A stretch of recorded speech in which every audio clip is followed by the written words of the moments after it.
Hello everyone. आज के इस वीडियो में हम बात करेंगे क्लास 12th की हिस्ट्री। चैप्टर हमारा है 13वां, महात्मा गांधी और राष्ट्रीय आंदोलन। टर्म 2 की तैयारी कर रहे हैं हम यहाँ पे।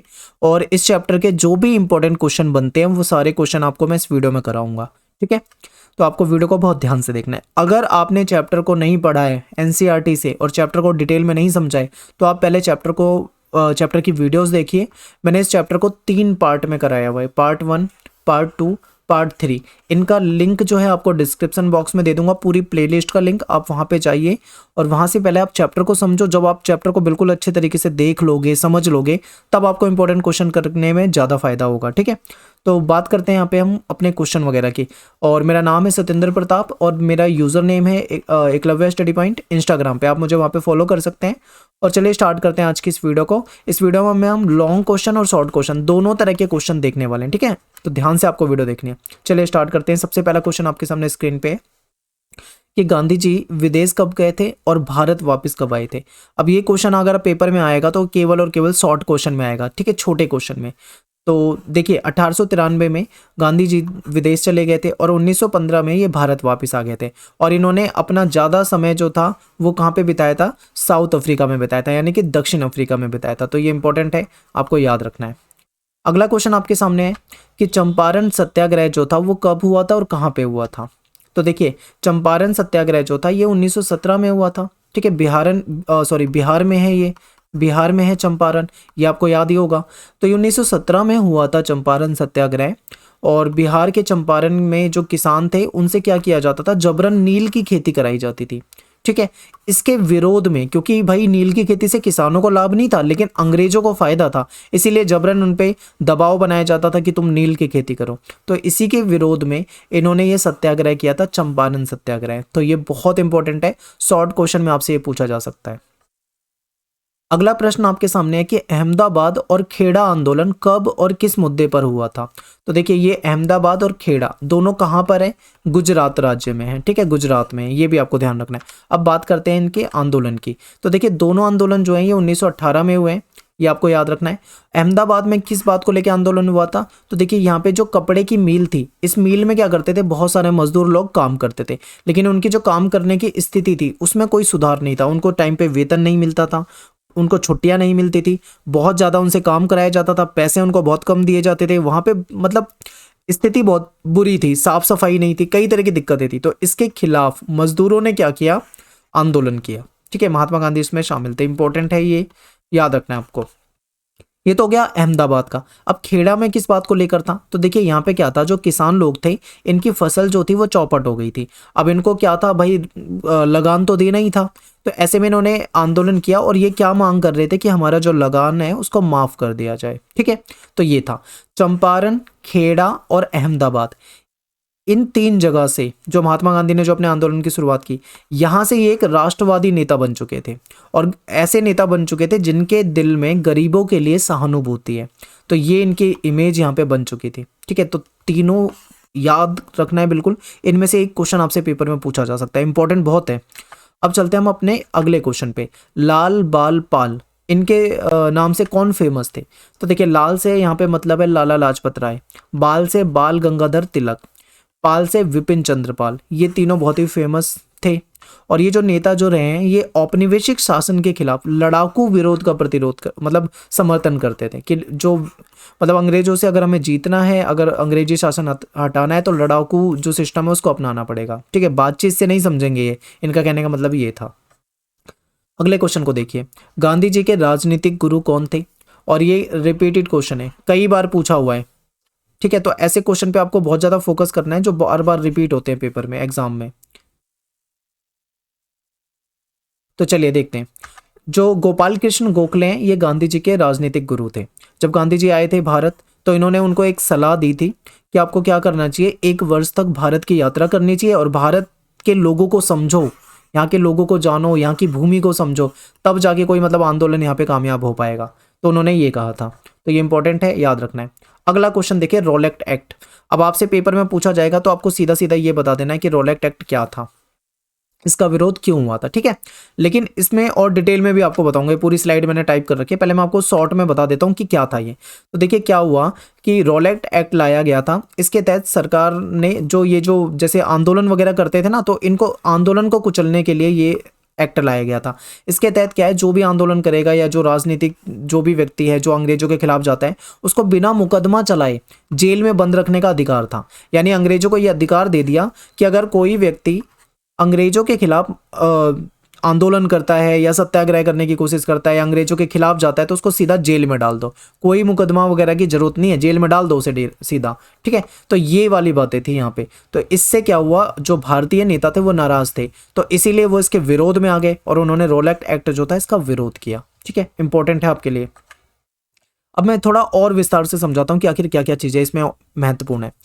जब पहला विश्व युद्ध हुआ था उस दौरान अंग्रेजों ने क्या करा था, प्रेस पे पाबंदी लगाती थी, यानी जो मीडिया है उस पर पाबंदी लगाती थी, और बिना जांच के कारावास की अनुमति दी थी कि भाई किसी को भी जो भी मतलब खिलाफ जाता दिखे उसको सीधा जेल में डाल दो। ये दो चीजें हुई थी प्रथम विश्व युद्ध के दौरान। ये जो अंग्रेज अधिकारी थे सर सिडनी रोलेट, इन्हीं के नाम पे पड़ा है रोलेट एक्ट। इनकी अध्यक्षता में एक समिति बनाई गई, उसने कुछ संस्तुतियां दी थी, उसमें कहा था कि ये जो कठोर नियम है, इनके कहने पे ही ये कठोर नियम लागू किए गए थे। तो इसके जवाब में गांधी जी ने देश भर में रोलेट एक्ट का विरोध करने के लिए एक अभियान चलाया, ठीक है। और अभियान जो था वो उत्तरी और पश्चिमी भारत में कस्बों में ज़्यादा देखने को मिला। इसमें क्या कहा गया था कि तुम अपनी दुकानें बंद कर दो, स्कूल में जाना बंद कर दो, ठीक है, यानी कि इनका विरोध करो। तो जब ये चीज़ें हुई तो जीवन बिल्कुल ठहर गया था।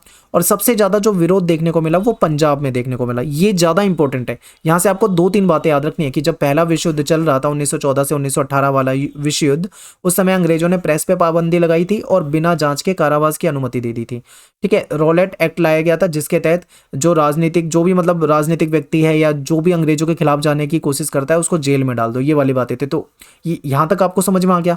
इसके बाद क्या हुआ, पंजाब में पंजाब के बहुत सारे लोग थे जिन्होंने अंग्रेजों के लिए प्रथम विश्व युद्ध में लड़े थे, अंग्रेजों के सैनिक बन के। वो ये सोच रहे थे कि अगर हम अंग्रेजों के लिए लड़ रहे हैं तो अंग्रेज उसके बदले में हमें इनाम देंगे, वो ये सोच रहे थे। तो उन्होंने इनाम दिया, इनाम में क्या दे दिया, रोलेट एक्ट, कि अगर अब तुम हमारे खिलाफ जाओगे तो सीधा जेल में डाल दिए जाओगे। तो ये इनाम मिला था, ठीक है। आई होप आपको इतना समझ में आ गया होगा। अब चलते हैं आगे। ये मैंने आपको इसलिए बताया है ताकि आपको ये पूरा कॉन्सेप्ट बनता जाए कि किस तरीके से क्या क्या घटना हुई थी, ताकि बड़े क्वेश्चन भी आ जाएं तो आप आराम से कर पाओ। एक घटना और हो गई थी इसी टाइम पे, रोलेट एक्ट तो आपने सुन लिया 1919, लेकिन इसी वक्त एक और घटना हुई थोड़े समय के बाद, जलियांवाला बाग हत्याकांड। ये और भयंकर था। क्या हुआ कि पंजाब में अमृतसर नामक स्थान है, यहाँ पे एक जलियांवाला बाग जगह थी। यहाँ पे क्या हुआ था, बहुत सारे गांव के लोग जो थे वो इकट्ठा हुए थे, वैशाखी का मेला था उसमें वो इकट्ठा हुए थे, जलियांवाला बाग जो था उसमें। अब यहाँ पे क्या हुआ, अंग्रेजों के खिलाफ ये जो लोग थे अपना विरोध प्रकट कर रहे थे, और आपको पता है कि अंग्रेजों ने रोलेट एक्ट और ये दुनिया भर की चीजें ला रखी है, वो नहीं पसंद कर रहे इसे। तो ऐसे में क्या हुआ, ये जो मैदान था ये चारों तरफ से बंद था, शहर के बाहर होने के कारण जो वहां पे लोग जुटे थे, बहुत सारे लोगों को ये भी नहीं पता था कि मार्शल लॉ लागू हो रखा है। मार्शल लॉ का मतलब है सैनिकों को ज्यादा पावर मिल जाना, ठीक है, सैनिक कुछ भी कर सकते हैं, ऐसी पावर मिल गई थी उन्हें। तो वहां पे एक अंग्रेज अधिकारी था जनरल डायर, वो आया, उसने अपने हथियारबंद सैनिकों के साथ आया। जैसे ही वहां पे पहुंचा, आते ही उसने मैदान के जो बाहर निकलने के रास्ते थे पहले रास्ते ही बंद कर दिए ताकि कोई व्यक्ति बाहर ना जा पाए। वहां पे इकट्ठे थे लोग, जैसे मान लो ये मैदान है, यहाँ पे लोग इकट्ठे हैं, तो हर जगह से गेट वेट बंद कर दिए, थोड़ा बंद टाइप का ये ऐसा एरिया था। उसके बाद उन्होंने सिपाहियों को परमिशन दे दी कि अंधाधुंध गोलियां चलाओ, ठीक है, सबको मतलब उन्होंने गोलियां चलाई, बहुत सारे लोग मारे गए। इसी को कहा जाता है जलियांवाला बाग हत्याकांड। अब आप देखो कितनी सारी चीजें हो गई एक साथ। ऐसे में ये क्यों जनरल डायर ने ये फैसला क्यों किया, क्योंकि वो चाहता था कि जो सत्याग्रही हैं, यानी जो अंग्रेजों के खिलाफ जो आंदोलन कर रहे हैं, उनके जहन में, उनके दिल में दहशत बैठ जाए अंग्रेजों के खिलाफ, कि अंग्रेज मतलब अंग्रेजों के खिलाफ कभी कोई कुछ बोल ना सके, ऐसा डर बिठाना चाह रहा था वो। इस घटना के बाद, इस घटना से विरोध हुआ बहुत ज्यादा, ठीक है। भारतीय जो थे उनके मन में और ज्यादा अंग्रेजों के प्रति नफरत हो गई थी। तो इसके बाद फिर लाया गया था असहयोग आंदोलन, ठीक है। तो ये भी आपको याद रखना है। तो अगला क्वेश्चन आपका है असहयोग आंदोलन पे। असहयोग आंदोलन कब आरंभ हुआ, क्यों चलाया गया, और इसको क्यों रोक लिया गया, इसके पीछे क्या कारण थे, तीनों चीजें आपको याद रखनी है। और एक क्वेश्चन और आ जाएगा कि असहयोग आंदोलन के समय लोगों ने क्या क्या किया, ये भी आपको बताऊंगा। तो देखते हैं, रोलेट एक्ट जो था उसके खिलाफ गांधी जी ने और लोगों ने मिलकर क्या करा था, आंदोलन किया था, ठीक है, उसको हटाने के लिए।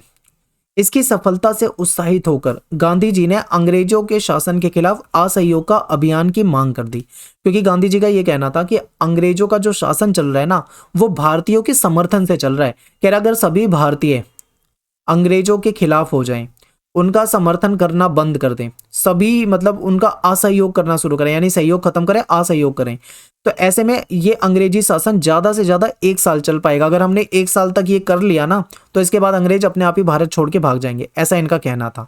तो देखिए क्या क्या हुआ, इसे समझते हैं। इन्होंने कहा कि जो भारतीय चाहते हैं कि अंग्रेजी शासन का खात्मा हो जाए, उनसे उन्होंने आग्रह किया कि स्कूल जाना बंद कर दो, कॉलेज जाना बंद कर दो, न्यायालय में जाना बंद कर दो, कोई भी टैक्स मत चुकाओ, ये सारी बातें कर दी हमने, बिल्कुल भी सहयोग करना ही नहीं है इनका, ये बातें थी। तो गांधी जी ने कहा कि असहयोग का ठीक ढंग से अगर पालन हो जाए तो भारत 1 वर्ष के भीतर आजाद हो जाएगा, स्वराज की प्राप्ति हो जाएगी। इस प्रकार गांधी जी ने 1920 में असहयोग आंदोलन की शुरुआत कर दी, और इसके साथ ही खिलाफत आंदोलन को भी इसमें जोड़ लिया। खिलाफत आंदोलन मुस्लिमों का आंदोलन था, भारतीय मुस्लिमों का नहीं था, लेकिन भारतीय मुस्लिम इसको सपोर्ट कर रहे थे। ये क्या था, ये खलीफा जो तुर्की वगैरह में ऑटोमन साम्राज्य में होता था, उसके कुछ अधिकार वगैरह छीने जा रहे थे, उसके लिए आंदोलन था, तो ये भारतीय उसका सपोर्ट कर रहे थे। तो महात्मा गांधी ने क्या सोचा कि असहयोग आंदोलन के साथ खिलाफत आंदोलन को भी जोड़ लेते हैं, इससे क्या हो जाएगा, आंदोलन और बड़ा हो जाएगा। तो ये चीजें चली यहाँ पे। अब देखो आगे एक क्वेश्चन आपके सामने ये भी बन जाता है कि असहयोग आंदोलन को वापस क्यों ले लिया, ठीक है। लेकिन इसको जानने से पहले हम ये देख लेते हैं क्वेश्चन कि असहयोग आंदोलन के दौरान क्या क्या हुआ, ये समझ जाओगे तो ज्यादा बेहतर रहेगा, ठीक है। देखो आंदोलन की शुरुआत शहरी मध्य वर्ग की हिस्सेदारी से हुई थी। स्टूडेंट जो थे, हजारों स्टूडेंट ने बोल दिया कि अब हम स्कूल नहीं जाएंगे, स्कूल कॉलेज जाना उन्होंने छोड़ दिया। हेडमास्टर, शिक्षक, टीचर वगैरह जो थे, इन्होंने क्या करा, इस्तीफे दे दिए। वकील जो थे, इन्होंने मुकदमा लड़ना बंद कर दिया। मद्रास के अलावा ज्यादातर जो प्रांतीय परिषद थे, वहां पे चुनाव भी नहीं हुए, लोगों ने बहिष्कार कर दिया चुनाव का। और क्या हुआ इसे समझिए, विदेशी सामान जो होता था उसका बहिष्कार कर दिया कि हम बाहरी सामान नहीं यूज करेंगे।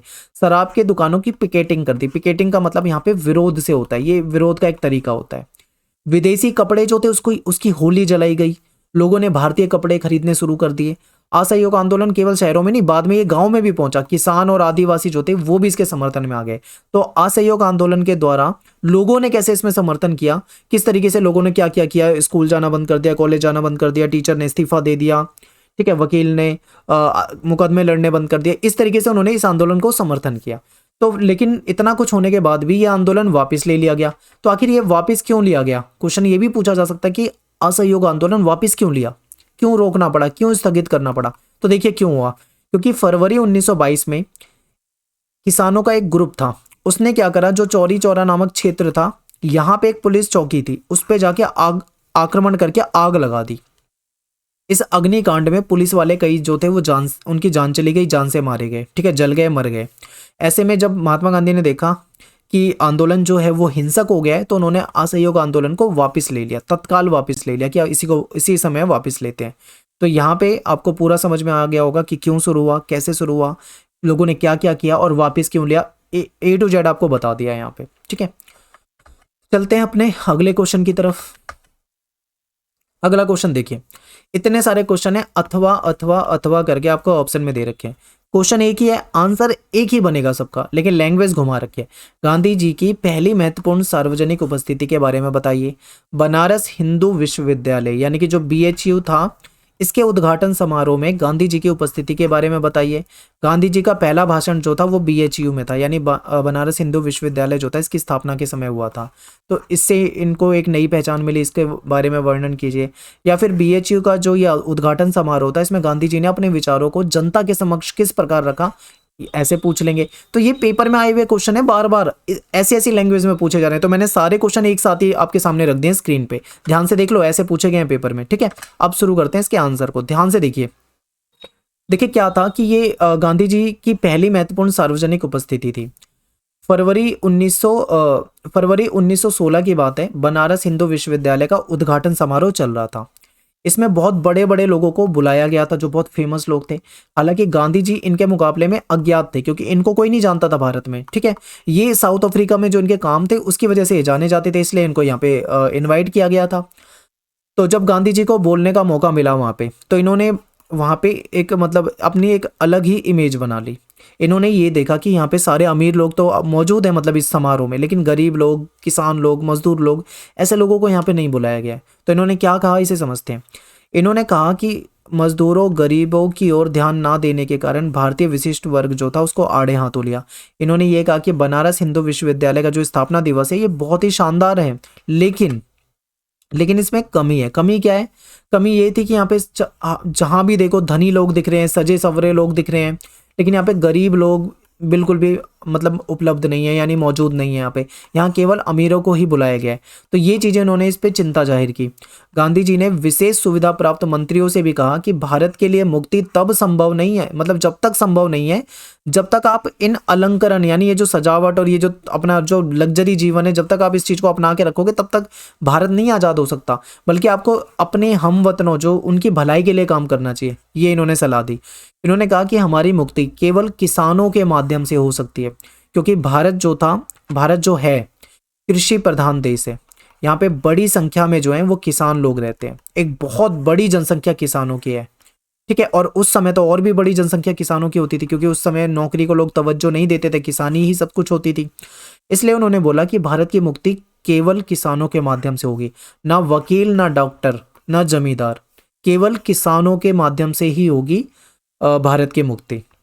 बनारस हिंदू विश्वविद्यालय की स्थापना एक उत्सव का अवसर था, क्योंकि भारतीय धन और भारतीय प्रयासों से संभव था। ये एक राष्ट्रवादी विश्वविद्यालय की स्थापना हो रही थी, ठीक है। लेकिन यहाँ पे कमी क्या देखी इन्होंने कि गरीब और किसान जो है वो यहाँ पे उपलब्ध नहीं है, इनको मतलब बुलाया नहीं गया है। तो इस चीज़ को लेकर इन्होंने कुछ व्यंग किए। तो आई होप आपको ये समझ में आया होगा। अगले क्वेश्चन पे चलते हैं। अगला क्वेश्चन ये है कि गांधी जी ने खुद को आम लोगों जैसा दिखाने के लिए क्या किया। अब आपको पता है ये पढ़े लिखे थे, बाहर से पढ़ के आए थे, वकील वकालत करके आए थे, और पहले जो ये कपड़े पहनते तो ये अंग्रेजों जैसे ही कपड़े पहनते थे। आपने कुछ इमेज वगैरह पुरानी देखोगे तो आपको पता लगेगा। लेकिन जब ये भारत आए, इन्होंने भारत को देखा, भारत के लोगों को देखा, यहाँ समझा, तो इन्होंने अपना जीवन स्टाइल जो भी होता है, जीवन शैली जो होती है वो बिल्कुल आम लोगों की तरह कर ली। इन्होंने अपना जीवन सादगी भरा जीवन जिया, यानी कि मतलब सिंपल बिल्कुल, ठीक है। जैसे कि दूसरे नेता थे वो अंग्रेजी परिधान पहनते थे, यानी कि पश्चिमी परिधान, यानी कोट टाई वाई ये यूज करते थे। इसको इन्होंने नहीं अपनाया, ठीक है। इन्होंने क्या करा, जो भारतीय कपड़े थे, जैसे धोती कुर्ता होता है जो भारतीय लोग पहनते थे, उस तरीके के कपड़े पहनने शुरू करे। गांधी जी जनता के बीच में रहते थे और उन्हीं की जैसी भाषा बोलते थे जैसे आम लोग बोलते हैं, ठीक है। उन्हीं की तरह चरखा वगैरह काटते थे। तो लोग जो थे वो गांधी जी को ज़्यादा अच्छे से समझते थे, क्योंकि अपने आप को उनके ज़्यादा करीब महसूस करते थे, क्योंकि वो बिल्कुल उनकी तरह रहते थे, सिंपल रहते थे, उन्हीं की तरह बात करते थे। तो ये इसका आंसर बन जाएगा। आई होप आपको बड़े आराम से समझ में आएगा, बिल्कुल आसान आंसर बनेगा, ठीक है।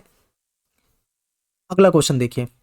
अगला क्वेश्चन है कि गांधी जी की चमत्कारी शक्तियों की अफवाहें क्या क्या थी, स्पष्ट कीजिए। बहुत सारी अफवाहें थी, बहुत सारी अफवाहें, ठीक है। और गांधी जी को किसान किस तरीके से देखते थे ये भी आपको बताना है। तो चलिए देखते हैं, समझते हैं इसको। तो देखिए, किसान जो थे वो गांधी जी को महात्मा के रूप में देखते थे, वो इनको महात्मा मानते थे। उनका कहना था कि गांधी जी जो है इनको भगवान के द्वारा भेजा गया है। और किस लिए भेजा गया है? जनता के दुखों को दूर करने के लिए, पाप का नाश करने के लिए इनको भेजा गया है। ऐसी ऐसी अफवाहें थी, ये पॉइंट आपको याद रखने हैं। आगे देखिए, लोगों में ये विश्वास था कि गांधी जी के पास चमत्कारी शक्तियां हैं, ठीक है, ये चमत्कार कर सकते हैं, और जो इनका विरोध करता है उसको परिणाम भुगतना पड़ता है। ऐसी अफवाहें फैल गई थी। अफवाहें मैंने आपको चैप्टर की जो वीडियो है उसमें बहुत विस्तार से समझा है, यहाँ पे मैं टाइम खराब नहीं करूंगा, सीधा क्वेश्चन आंसर पे आऊंगा, ठीक है। किसानों का ये मानना था कि गांधी जी के पास ऐसी शक्तियां हैं जो उन्हें ब्रिटिश अत्याचारी अंग्रेजी राज से आजादी दिला देगा। और भी कई तरह की अफवाहें थी कि भाई इन्होंने, जिसने गांधी जी के बारे में के महत्व को नहीं समझा उसके साथ ये बुरा हो गया, उसने ऐसा बोल दिया उसके साथ ये बुरा हो गया। ऐसी भी कई सारी अफवाहें थी, उस पर नहीं जाएंगे, इतना ही काफी आपके आंसर के लिए, ठीक है। अगले क्वेश्चन को देखते हैं। राष्ट्रीय आंदोलन के अध्ययन के लिए अखबार महत्वपूर्ण स्रोत हैं। क्यों स्रोत है महत्वपूर्ण, ये आपको बताना है।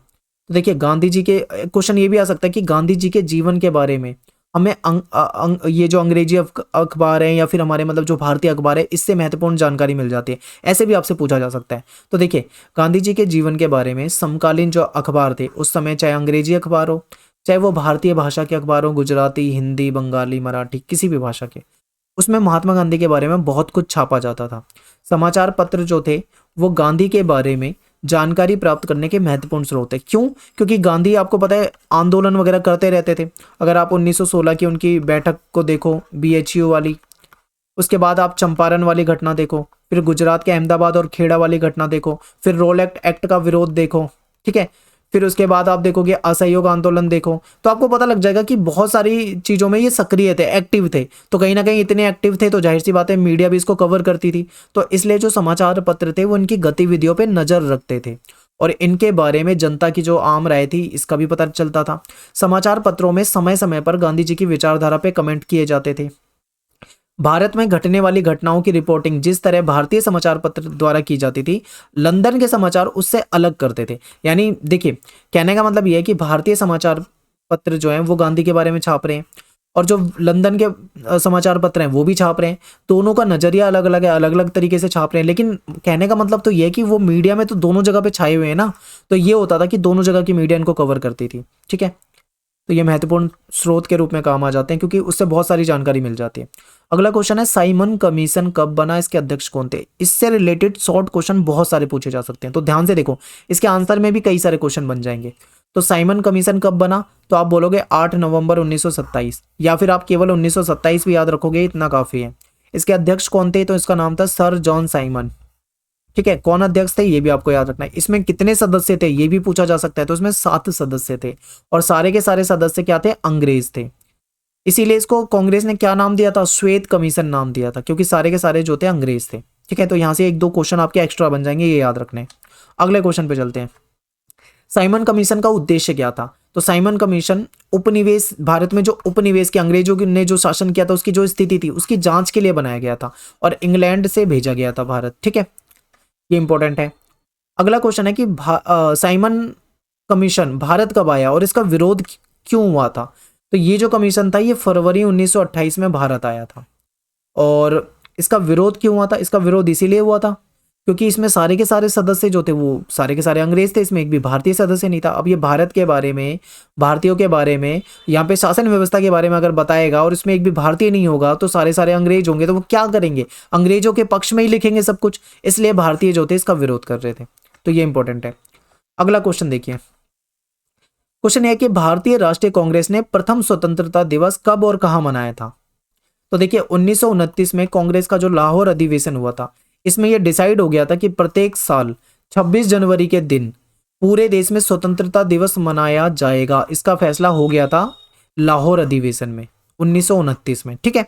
फिर 26 जनवरी 1930 को अलग अलग स्थानों पे राष्ट्रीय ध्वज को फहराया गया और देशभक्ति गीत गाए गए और स्वतंत्रता दिवस मनाया गया। बहुत ही इंपॉर्टेंट पॉइंट है, बिल्कुल आप एकदम दिमाग में बिठा लो, क्वेश्चन यहां से बनते हैं। सारे ऐसे क्वेश्चन कराऊंगा जो पेपर में आए हुए हैं, सारे रिपीटेड क्वेश्चन, इससे बाहर आपके पेपर में क्वेश्चन नहीं आएंगे, यही आपसे हर बार पूछे जाते हैं। अगला क्वेश्चन है प्रत्यक्ष कार्यवाही दिवस का आह्वान किसने किया था, कहां किया था, क्यों किया था। इसको इंग्लिश में बोलते हैं डायरेक्ट एक्शन डे, ठीक है। डायरेक्ट एक्शन डे क्या है ये, इसे समझते हैं। तो प्रत्यक्ष कार्यवाही दिवस जो था ये 16 अगस्त 1946 को मुस्लिम लीग के द्वारा अलग इस्लामिक देश बनाने के लिए चलाए जाने वाला हिंसक आंदोलन था। इसमें यह कहा गया था कि हमें एक अलग देश चाहिए, मुसलमानों ने यह कहा था कि हमें एक अलग देश चाहिए, पाकिस्तान, ठीक है। और इसके लिए इन्होंने मांग रखी थी और हिंदुओं को इन्होंने मारा था उसमें, ठीक है। 16 अगस्त 1946 को मोहम्मद अली जिन्ना द्वारा मुस्लिमों को सीधी कार्रवाई यानी डायरेक्ट एक्शन करने का निर्देश दिया गया, जिसमें सिर्फ बंगाल में मुस्लिमों ने 20,000 हिंदुओं को मार डाला। आप सोचो कि क्या मंजर रहा होगा, सड़कों पर लाशें बिखरी पड़ी होती थी, ठीक है। हिंदुओं की लाशों को गिद्ध नोच रहे थे, ऐसा हाल कर दिया था, कत्लेआम मच गया था। इतिहास में यह दिन प्रत्यक्ष कार्यवाही दिवस यानी डायरेक्ट एक्शन डे के रूप में जाना जाता है। इनको क्या चाहिए था, इनको एक अलग देश चाहिए था, पाकिस्तान, इसलिए ये सब हुआ था। अगला क्वेश्चन देखो, लॉर्ड माउंटबेटन की योजना की विवेचना करो। ये ना रिपीटेड क्वेश्चन है, कई बार रिपीट हुआ है, इंपॉर्टेंट है, याद रखिए। देखिए फरवरी 1947 में लॉर्ड माउंटबेटन को वायसराय बना दिया गया था। इन्होंने ऐलान कर दिया कि ब्रिटिश भारत को आज़ादी दे दी जाएगी, लेकिन इसका बंटवारा भी होगा। बंटवारा क्यों, क्योंकि एक पक्ष ऐसा था जो केवल इस बात पे अड़ा हुआ था कि हमें एक अलग देश चाहिए, उसके लिए उसने हिंसा भी की थी। अभी लास्ट क्वेश्चन में आपको यही बताया। तो इसलिए यह फैसला हुआ कि देश का विभाजन होगा। औपचारिक सत्ता का हस्तांतरण के लिए 15 अगस्त का दिन जो था ये तय किया गया कि 15 अगस्त को हम सत्ता का हस्तांतरण कर देंगे। बंगाल और पंजाब का विभाजन किया जाएगा, ये भी इसमें डिसाइड हो गया था, क्योंकि बंगाल और पंजाब आप देखोगे तो एक तरफ वो जो पूर्वी पाकिस्तान बन गया था, एक तरफ पश्चिमी पाकिस्तान बन गया था, इस तरीके से। ठीक है, पाकिस्तान के लिए संविधान निर्माण हेतु एक अलग संविधान सभा का गठन किया जाएगा, क्योंकि इनका संविधान अलग बनेगा। रियासतों को छूट होगी कि वे भारत में या पाकिस्तान में किसी में भी मिल सकते हैं। ये थी लॉर्ड माउंटबेटन की योजना। इंपॉर्टेंट है, पूरे के पूरे पॉइंट आपको याद रखने। अगले क्वेश्चन पे आते हैं। गांधी जी जितने समाज सुधारक थे उतने ही राजनीतिज्ञ थे, इसको स्पष्ट करो। Important, most important. देखो, गांधी जी जो थे वो समाज सुधारक भी थे और दूसरी तरफ वो एक राजनीतिज्ञ भी थे, ये आपको बताना है। तो पहले समाज सुधारक के रूप में देख लेते हैं कि किस तरीके से इन्होंने काम किया। तो गांधी जी ने समाज में जो बुराइयां फैली थी इसका विरोध किया। इन्होंने अस्पृश्यता यानी छुआछूत, बाल विवाह, विधवाओं की दुर्दशा, ऐसे मुद्दों पर अपने विचार रखे और लोगों से अपील की कि भाई अस्पृश्यता खत्म करें, ये सारी चीजें जो गलत चीजें इसको खत्म करें। गांधी जी ने रूढ़िवादी परंपरा, जो पुरानी परंपरा थी, अंधविश्वास जो थी, इन सब चीजों का विरोध किया और इस प्रकार उन्होंने समाज सुधार के लिए अपना योगदान दिया। तो ये हो जाएगा समाज सुधारक के रूप में इनके विचार। अब देखते हैं इनको एक राजनीतिज्ञ के रूप में। तो देखिए, गांधी जी केवल दार्शनिक या सैद्धांतिक विचारक नहीं थे, बल्कि एक कर्मयोगी और व्यवहारिक राजनीतिज्ञ भी थे। इन्होंने आम जनता को सत्याग्रह द्वारा सत्य की जीत का मंत्र दिया था, क्योंकि इन्होंने ये कहा था कि सत्याग्रह के लिए तुम्हारे पास मतलब जरूरी नहीं है कि तुम एक ताकतवर इंसान हो, बॉडी बिल्डर हो तभी तुम अंग्रेजों से लड़ सकते हो, इसकी जरूरत नहीं है। सत्याग्रह के लिए तुम्हें क्या चाहिए? एकता चाहिए और सत्य पे तुम्हारा विश्वास होना चाहिए। ठीक है, तो ये बातें इन्होंने कही थी। गांधी जी ने अपने राजनीतिक कुशलता के द्वारा किसानों, मजदूरों, विभिन्न समाजों के जो लोग थे उनके बीच में अपना एक स्थान बना लिया था, क्योंकि ज्यादातर हर समाज के लोग जो थे इनको पसंद करते थे। ठीक है, तो ये हो जाएगा एक राजनीतिज्ञ के रूप में। इसके बाद है, बहुत से विद्वानों ने स्वतंत्रता के बाद के महीनों को गांधी जी के जीवन का सबसे श्रेष्ठ क्षण बताया है। ऐसा क्यों है भाई, ये आपसे पूछा जा रहा है, तो ये इंपॉर्टेंट है और ये पेपर में आया हुआ क्वेश्चन है और ये मोस्ट रिपीटेड क्वेश्चन है। देखिए, महात्मा गांधी आजादी के बाद किसी उत्सव में शामिल नहीं हुए। वो कलकत्ता में थे, 24 घंटे के उपवास में बैठ गए थे, क्योंकि हिंदू मुस्लिम दंगे हुए थे। वे विभाजन और हिंदू और मुसलमान के बीच में विभाजन को स्वीकार करने में सक्षम नहीं थे। इन्होंने क्या करा, सिखों, हिंदुओं और मुसलमानों से कहा कि अपने अतीत को भूलो और शांति से एक दूसरे के साथ मिलकर रहने की कोशिश करो। गांधी जी पाकिस्तान में अल्पसंख्यक समुदायों के कष्टों से बहुत चिंतित थे। ठीक है, इनको बहुत ज्यादा चिंता थी कि पाकिस्तान में अल्पसंख्यकों के साथ क्या होगा। गांधी जी के नेतृत्व में कांग्रेस ने भारत में अल्पसंख्यकों को आश्वस्त किया कि वहां जो हो रहा हो, पर हम अपने यहाँ पे किसी भी अल्पसंख्यक के साथ गलत नहीं होने देंगे। ठीक है, उसके अधिकारों की रक्षा करेंगे। इनका मानना था कि भारत एक लोकतांत्रिक और धर्मनिरपेक्ष राष्ट्र बने।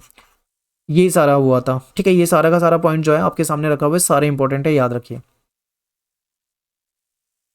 भारत छोड़ो आंदोलन के बारे में बताइए। 1942 इंपॉर्टेंट है, पूछा जाता है।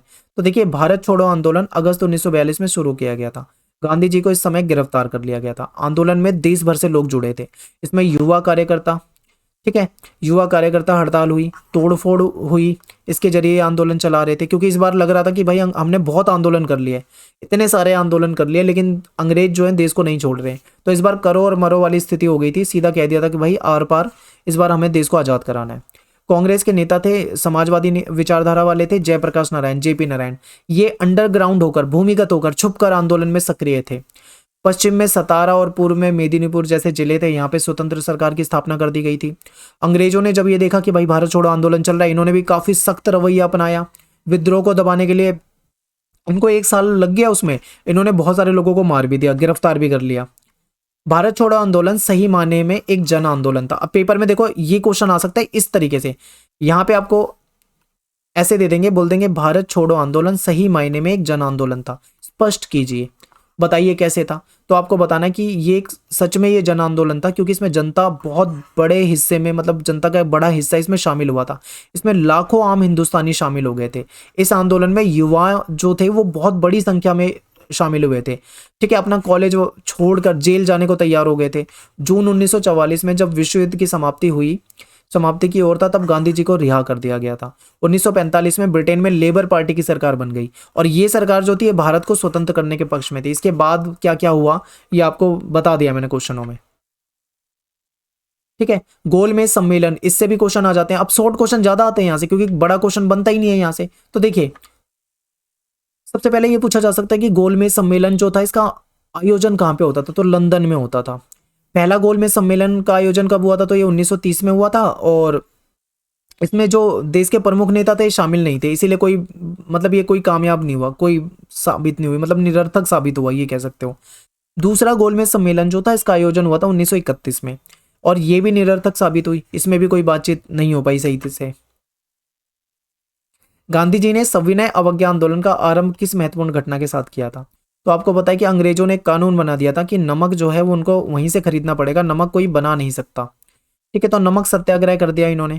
दांडी यात्रा वगैरह आपने पढ़ा होगा।